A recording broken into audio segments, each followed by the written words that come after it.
Moin meine lieben Freunde und herzlich willkommen zum neuesten Video, das mal im Vorfeld. Und in diesem Video geht es ein bisschen darum, das ist auf die Straße münd.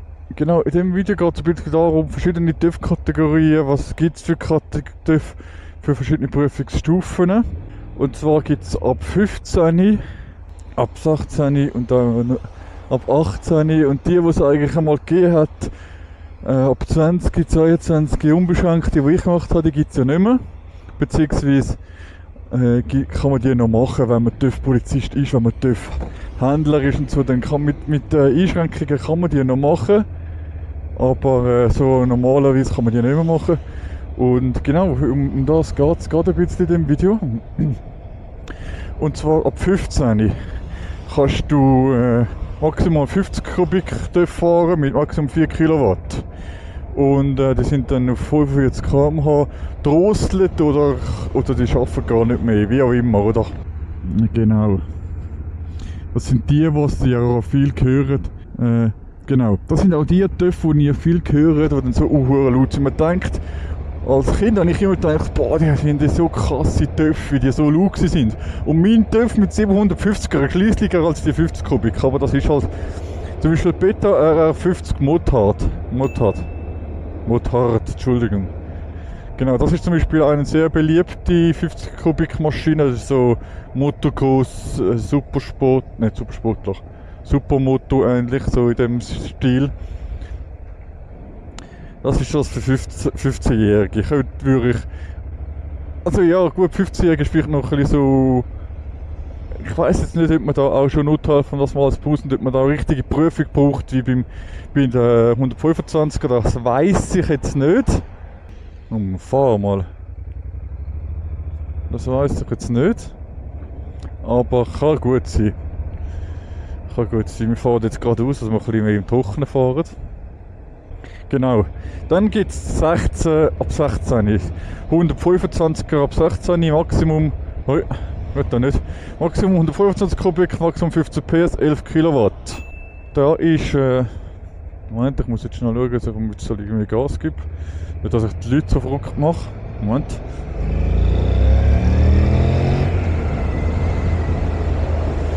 Da gibt es die KTM 125 Duke. Das ist zum Beispiel eine ganz beliebte Maschine.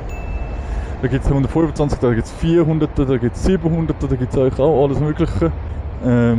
Dazu von der 125er bis zu ganz grossen. Ab 16 TÜV fahren. Was sage ich da dazu? Was sagt da der Obscuro dazu? 125er. Also 125er, ich könnte jetzt so, ich sage es jetzt ganz ehrlich, ich könnte es so machen.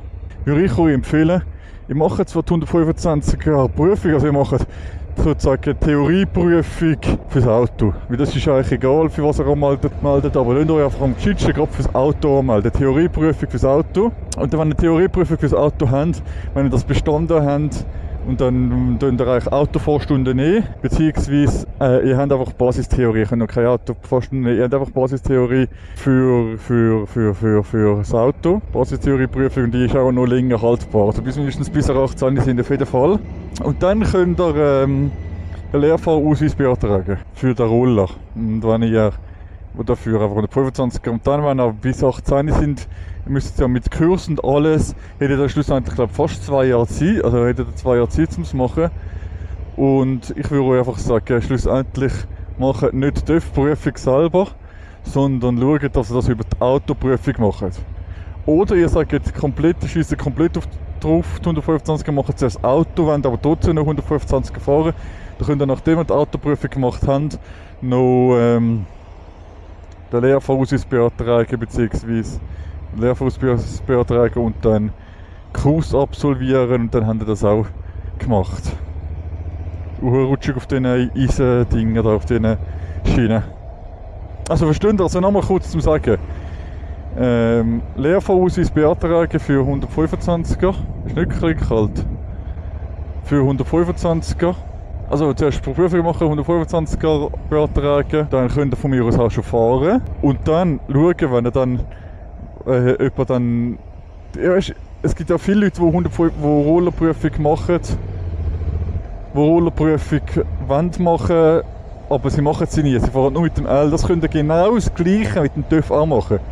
Ihr macht Dann nur Theorieprüfung machen am Computer, haben dann das L-Fahrer mit eurem 125er Hobel rum. Entweder, und dann müssen wir dann noch den Kurs machen, weil sonst haben wir nur 4 Monate Zeit. Sonst, wenn ihr den Kurs nicht macht, haben wir nur 4 Monate Zeit. Machen da den Kurs noch.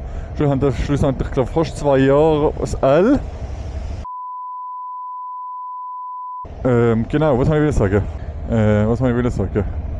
Eben, dann tun wir entweder dann die Prüfung nach einer richtig ganz normal machen, mit bei einem Experten, oder wenn ihr dann vielleicht schon die Autoprüfung machen könnt, und die Autoprüfung gemacht habt, dann müsst ihr das gar nicht mehr machen. Versteht ihr, wie ich meine? Dann habt ihr durch die Autoprüfung eigentlich schon die TÜV-Prüfung. Das muss eigentlich gehen. Aber ich bin nicht Chef auf dem Straßenverkehrsamt, müsst ihr halt auch nachfragen, ob das geht. Ob man kann TÜV-Prüfung, Rollerprüfung machen und dann Autoprüfung sozusagen, dann, wenn man genug alt ist, machen und dann Autoprüfung bestehen und der Roller hat man auch bestanden, oder ob man dann noch einen Kurs nochmal muss machen oder wie das ganz genau funktioniert.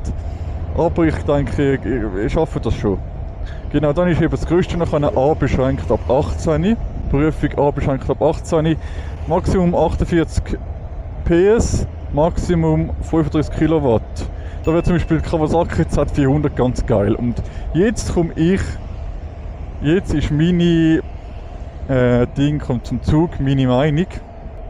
Und zwar, macht kein 125er, macht kein sonst etwas, macht direkt die beschränkt. Das ist so etwas von viel besser. Direkt beschränkte Prüfung machen. Machen da einmal Prüfung an der richtigen Maschine. Ich weiß jetzt nicht ganz genau, können wir noch mal ein neues Video darüber machen, was jetzt genau ist bei den Leuten, die über 100 PS fahren. Aber ich glaube, das ist so.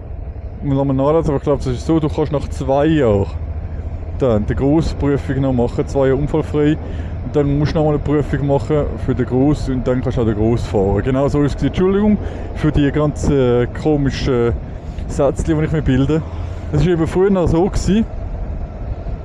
Es war eben früher anders gewesen. Es war früher so gewesen, dass du direkt die Grossprüfung machen kannst, oder du hast die Kleinprüfung gemacht. Und da hast du eine Kleinprüfung gemacht, also die A beschränkt, und dann nach 2 Jahren ist das ganz normal freigeschaltet worden. Dann hast du, also das heisst, du hast eigentlich nur eine Prüfung gebraucht. Du machst eigentlich nur die kleine Prüfung, weil du nur die kleine Prüfung kannst machen, weil du gar keine Möglichkeit hast, die gross zu machen, weil du zu jung bist, ein paar Monate. Dann machst du die kleine Prüfung und dann wird es freigeschaltet auf die grosse. Jetzt kann man sagen, ja, mega gemein. Aber ich finde, nach 2 Jahren